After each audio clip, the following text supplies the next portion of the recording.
Most RTS games focus on their combat, but not Stronghold. Armies rumble across the map at a glacial pace, micromanagement is relatively low, and combat only gets more complicated than throwing your death ball at their death ball if there's a castle wall involved somewhere in the mix. At which point, things get very, very complicated.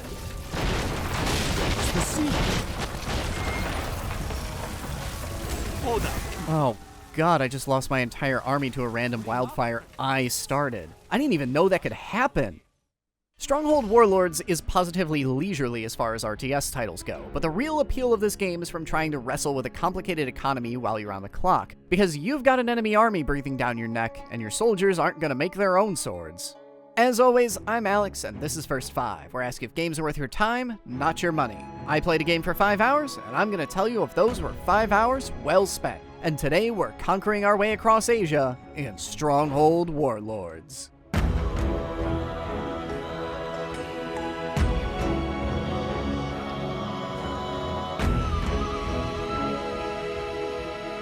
Before we get too deep into the review, I did receive a free review copy of this game, so heads up.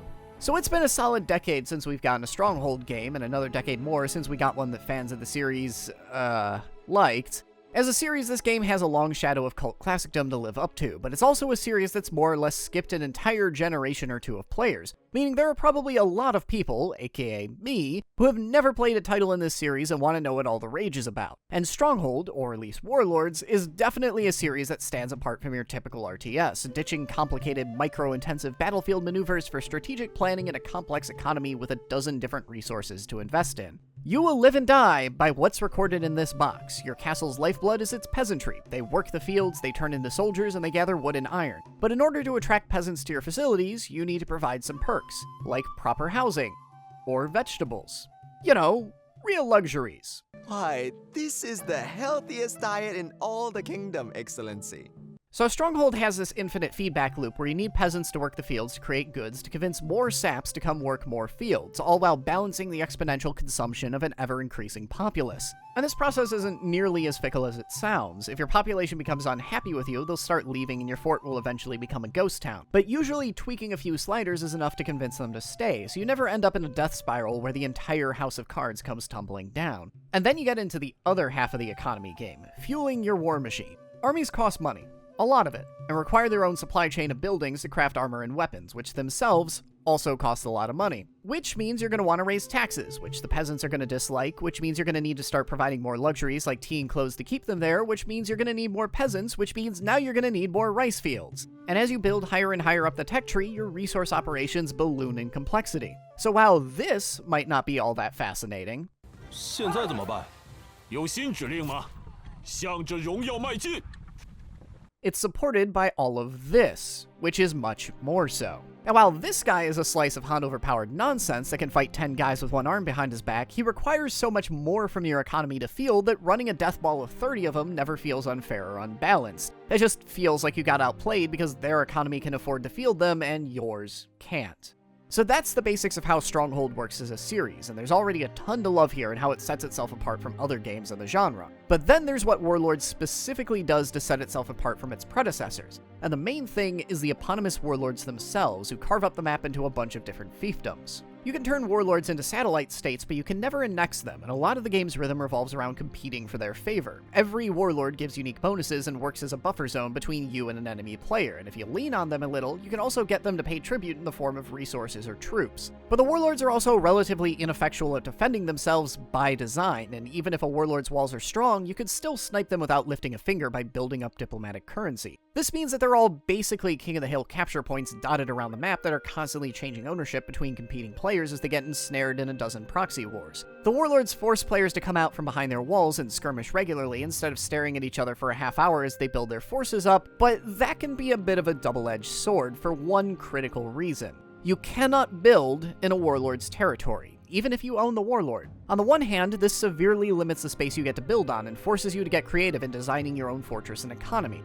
That part's interesting. On the other hand, it makes building a fortress at all kind of pointless. If you want to compete, you still have to venture forth and defend your vassals, lest your opponents gain an advantage, which means even if you build some castle walls, you'll never engage in any real combat on them. 90% of your fighting is going to be field battles in the middle of the map with nary a fortress wall in sight. It's a little better in skirmish mode, where you can at least invest in your warlords to upgrade their castles, then put your own troops inside, but even that still means there's no point in ever building a castle of your own beyond discouraging casual early game harassment. The only time my own castle walls ever mattered is if I've been driven back to them for a last-ditch defense, in which case I'd already lost most of my army fighting in the middle, and those walls probably won't save me anyway. This is a game that's ostensibly about building castles, and a significant number of its mechanics and build options revolve around doing just that. And yet, the personal castle felt like the least useful tool in my arsenal. 我们效忠于你，为了领主的荣耀，必须死！有新计划了，首领。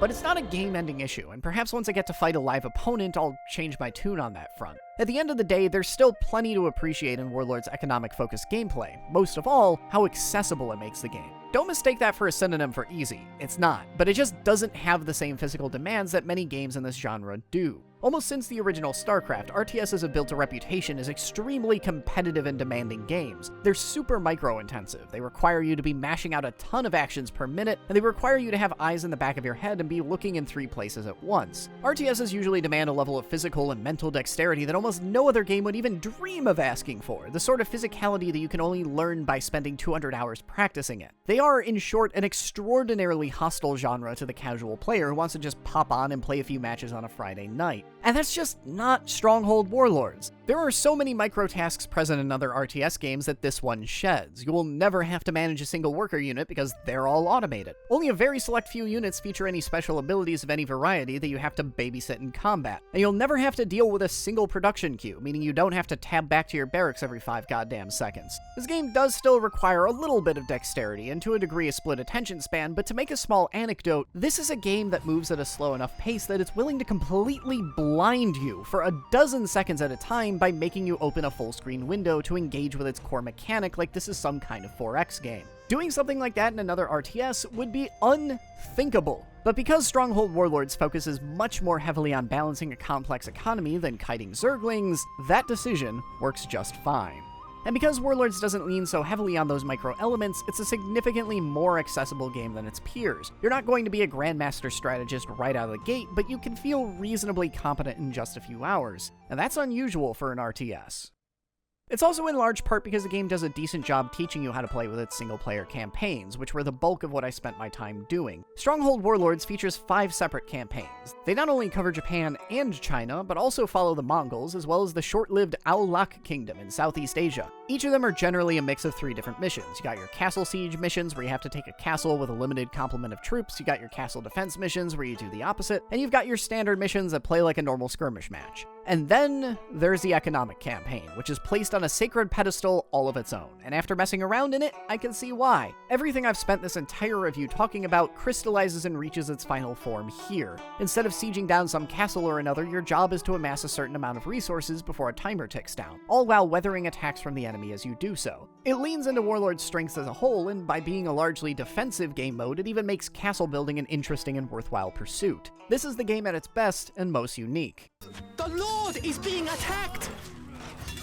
And since we've gotten to talking about them, let's run down how far I got through these campaigns by asking the big question. What do you get out of 5 hours with Stronghold Warlords? That was enough time for me to finish Thukfan's introductory campaign, as well as get me halfway through both the second combat campaign and the economic campaign. So I'm about a third of the way through Warlord's single-player offerings, not including a skirmish mode and the game's free build mode that more or less acts as a sandbox. Though I did spend a few extra hours messing around in those for funsies, and I gotta say, I'm pretty happy with the time I've spent playing this game. Stronghold Warlords is probably going to be instantly familiar to fans of the series, but for someone who missed it over the decade plus it hasn't been around, it's a refreshing take on a genre that has largely felt like it's been encased in amber for even longer. It's not perfect by any means, it even still has a bit of jank that it needs to work out, but there are a lot of great ideas on display here.